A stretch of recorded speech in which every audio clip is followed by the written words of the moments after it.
ಕಮಠಾಣ ಬಾವಗಿ ರಸ್ತೆಗೆ ಕಾಯಕಲ್ಪ ನೀಡಿದ ಶೈಲೇಂದ್ರ ಬೆಲ್ದಾಳೆ. ಡಾಂಬರ್ ವಾಹನ ಚಲಾಯಿಸಿದ ಶಾಸಕ ಬೆಲ್ದಾಳೆ.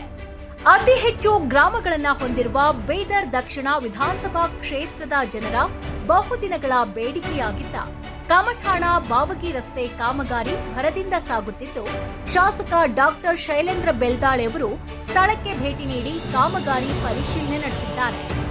ಕಮಠಾಣದಿಂದ ಬಾವಗಿವರೆಗೆ ಕೇಂದ್ರ ರಸ್ತೆ ನಿಧಿಯಡಿ ಸುಮಾರು 6 ಕೋಟಿ ರೂಪಾಯಿ ವೆಚ್ಚದಲ್ಲಿ 8 ಕಿಲೋಮೀಟರ್ ಉದ್ದದ ರಸ್ತೆ ನಿರ್ಮಾಣವಾಗುತ್ತಿದೆ. ಈ ಹಿಂದೆ ಗುಂಡಿಗಳಿಂದ ಕೂಡಿದ್ದ ಈ ರಸ್ತೆಯಲ್ಲಿ ಸಂಚರಿಸಲು ವಾಹನ ಸವಾರರು ಹೈರಾಣಾಗುತ್ತಿದ್ರು. ಇದೀಗ ಅತ್ಯಾಧುನಿಕ ಫೇವರ್ ಯಂತ್ರಗಳನ್ನು ಬಳಸಿ ಗುಣಮಟ್ಟದ ಡಾಂಬರೀಕರಣ ಮಾಡಲಾಗುತ್ತಿದೆ. ಕಾಮಗಾರಿ ಪರಿಶೀಲನೆ ವೇಳೆ ಶಾಸಕ ಬೆಲ್ದಾಳೆ ಅವರು ಖುದ್ದು ತಾವೇ ಡಾಂಬರ್ ಯಂತ್ರ ಚಲಾಯಿಸಿ ಕಾಮಗಾರಿಯ ತಾಂತ್ರಿಕತೆಯನ್ನ ಪರಿಶೀಲಿಸಿದ್ರು.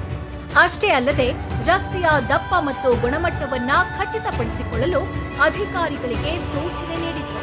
ಈ ರಸ್ತೆ ಪೂರ್ಣಗೊಂಡರೆ ಮಂದಕನಹಳ್ಳಿ, ಶಮಶೀರನಗರ, ಕಂಗನಕೋಟ ಸೇರಿದಂತೆ ಸುಮಾರು 8 ಗ್ರಾಮಗಳ ಜನರಿಗೆ ಸುಗಮ ಸಂಚಾರಕ್ಕೆ ಅವಕಾಶ ಕಲ್ಪಿಸಲಿದೆ.